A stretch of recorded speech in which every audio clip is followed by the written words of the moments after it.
Right, FightHype.com here with one of the best burgeoning trainers in the game, my man Malik Scott. Let's get it, baby. Malik, man, what'd you think of Gilberto's performance? And yeah, just overall, how would you think of how he did tonight? I've never seen a fighter perform like that with a long layoff and been through the trials and tribulations that Zurdo been through, and coming against a tough, durable guy like that. We all know how tough Joe Smith is. And for Zurdo to handle him accordingly like that, I was very impressed. He listened in the corner. He was calm and cool during his rough moments.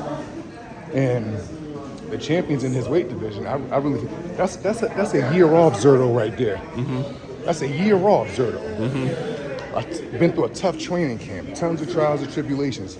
You know, they tried to bury him alive, and today we showed that the cartel is back, motherfuckers. You know what I mean? Man, right. What would you think? I know he's this was the WBA eliminator. Yeah. But a guy like Badu Jack, would that make more sense? You know, a fellow veteran with a name, got the WBC belt. What would you think of that fight? I respect Badu Jack, but stylistically, I think that's an easy fight for Zurdo.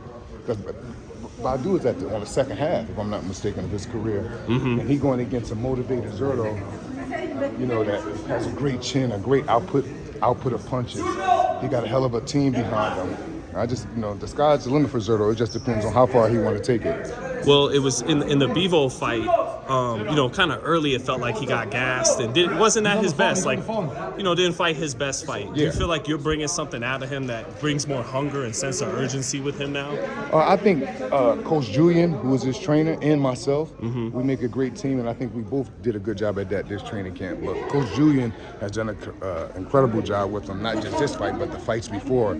And he really taught me a lot because I was shadowing him the whole training camp with Zurdo. So, it just worked real well. But Coach Julian, he did an incredible job with him. He's doing an incredible job with Kareem. He's doing an incredible job with Young Trap, who's a future world champion. All these guys, probably got the best stable in boxing, low key. These guys are just humble killers. But you come to Brickhouse Boxing, it's a lot of like future champions in there. Like, you know what I mean?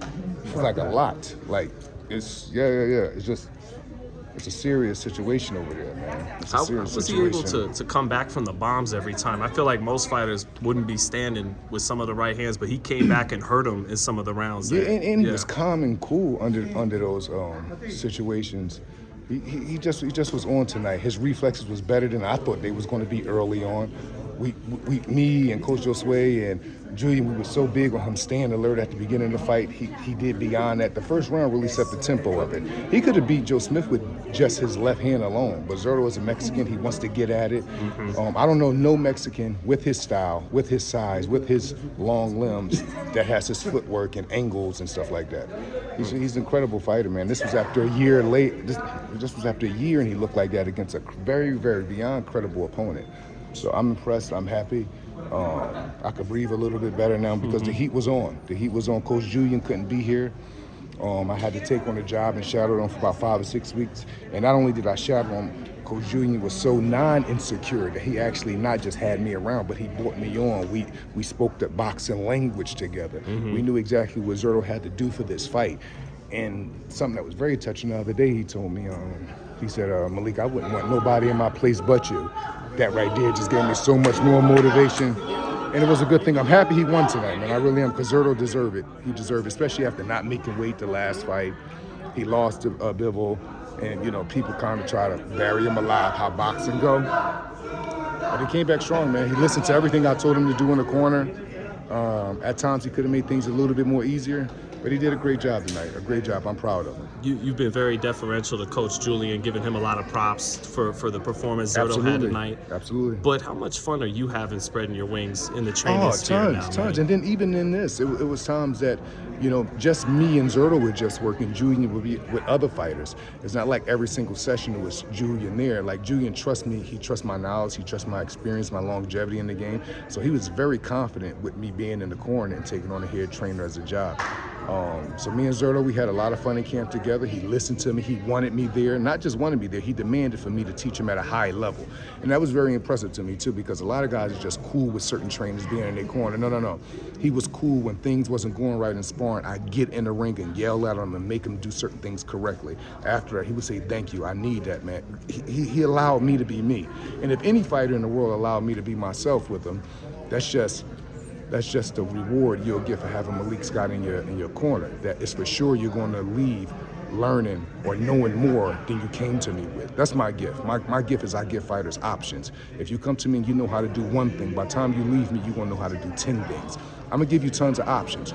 I'm not aiming at trainer of the year. That's not my thing. I'm aiming at elevating the boxing game. I'm aiming at putting my mark in the Hall of Fame, shit like that. I'm not interested in the rewards. I mean, they'll come. I want to actually rename the awards they give out. They should have a best trainer that elevated the boxing game, best trainer that speak the boxing language, best trainer that add value to fighters, best trainer that actually teaching fighters sufficient defense so they can have a longer career, not just in boxing, but anything else they want to do. You know, all that just trainer of the year. I mean, that shit's cute, man, but I'm in this for way more things than that, way more things than that. The things that I have to offer to this game is skyrocket, and I'm looking forward to adding on and continue to helping more fighters, and not just in boxing, but in the ring, because I'm very compassionate about these guys. I wanted Zurdo to win with the same humility I want Deontay to win, the same humility I want my son to win. Because you just get wrapped up compassionately with these guys over 6, 8, 9 weeks, and before you know it, you grow a relationship. You're like, oh, this dude's like my brother. Oh, we going to war together. This is a serious, serious thing. His life is on the line, and it's my job, and it's Coach Josue's job, and it's Julian's job, and it's all our job to make sure that he make it back home to his family. Good. This is different language. I'm not talking about just some boxing match. Zurdo's life was on the line in there tonight, and he performed well under that with a dangerous puncher. And this is after a year off. So if people not understanding that, then their whole perspective is whack. Jay-Z said that. If you can't understand that, your whole perspective is whack. With the Black Album, right? Yeah. It's good, man. Brick House Boxing Gym, man. I keep saying the name. I keep posting. People, I don't post that gym just because I'm near. I post that gym because they do something to me internally. I'm a loner. I like to be left alone. Brick House Boxing Gym is the only place I've been on planet Earth where I feel like being social. I feel like smiling all day. I feel like teaching any and everybody. It's an environment there. It's a vibe there. And when you look up and you say, well, yeah, it's a vibe there. Well, what fighters are there? Well, we got Kareem Hackett, who just won a WBA title. We got Scrappy Ramirez, who's fighting for the WBA in 2 weeks. We just seen what Zurdo did. We got Malik Scott as a trainer. We got Josue as a trainer, Coach Julian. I really don't know what facility, especially in this country, have the type of energy that we have every day on a consistent basis. Our regular clients is training like they got fights coming up. Like, no, seriously, like I see you with Kate Abdo, man. Bro, she looks ready to go. Yeah, like, that's my baby. Yeah, man. You got her slick, and you got everyone fighting good. Absolutely, right. Love Kate, absolutely. And you know, she's somebody that is a sponge that wants to learn and always train. So I don't, I give her the knowledge as well. And Malik, before I let you go, man, you did mention Deontay. Any update like on that? What makes sense? I don't know. When you're the hardest puncher in the history of the sport, it's very hard for guys to want to fight you. I'm gonna say a number for $4 million. Can you believe that? Fighters would rather stay poor than make $4 million. That's a tragedy.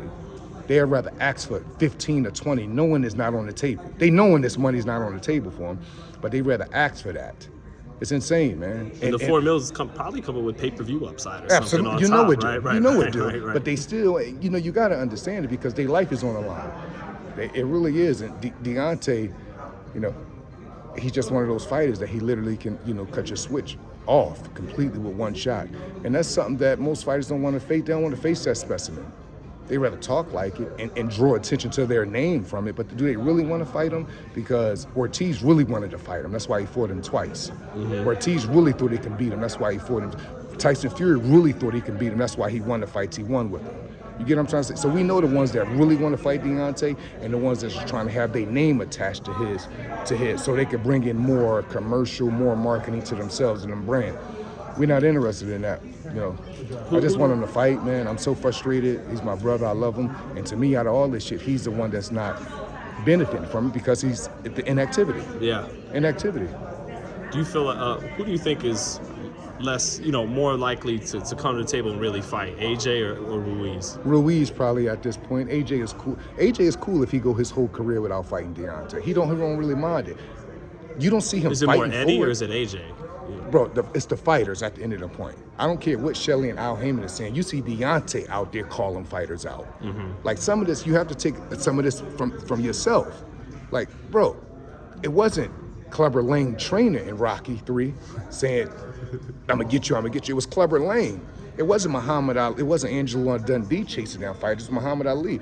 Yeah, you're promoting and managing as a part of it, but as a fighter, you have to do your job to get the big fights done. To me, AJ doesn't campaign about the fight enough. He doesn't really want it, and we all know why. Because stylistically, he's picture perfect to be knocked the fuck out by Deontay. Is he looking better with DJ? So far, same AJ. Yes. I know you got respect for DJ. Yes, I got tons of respect for DJ. Yeah. And to me, he's still trainer of the year. I don't care about those losses he just had.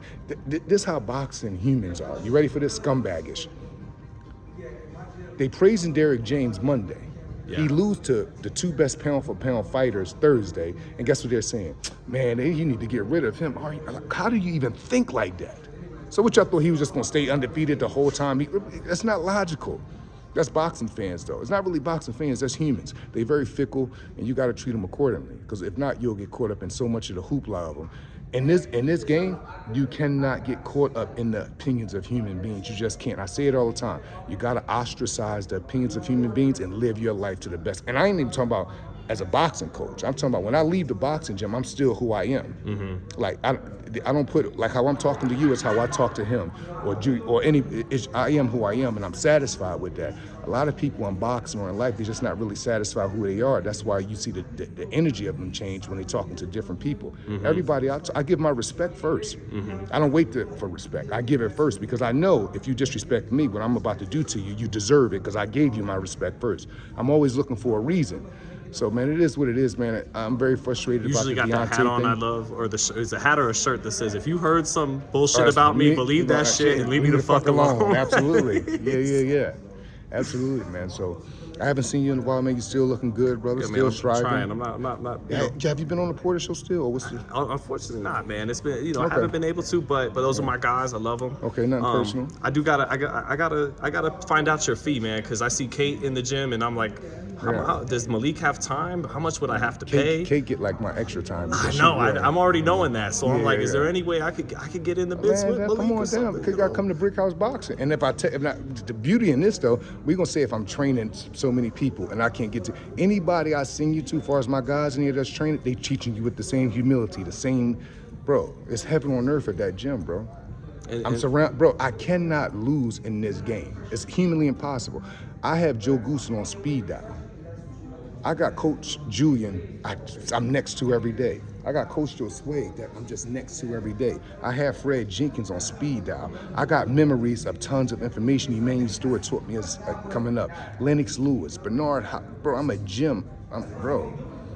And I'm at the Brick House every day, man, still learning. And it's so important that I didn't even talk about my film study. We ain't even gonna say nothing about that. I'm just talking about the people I have access to. You know what I mean? The people I have access to, bro. Well, we see on Instagram little snippets. Yeah, bro. I have accesses to genes, and I've had access to them for so many times. And if you get around any of them, they all tell you since Malik been 15, 16, he asked me hundreds of questions about the game. He asked me if I could teach him this, if I could teach him. That's because that's just who I am. I'm a sponge for the game. I'm a teacher, but I'm a student as well too.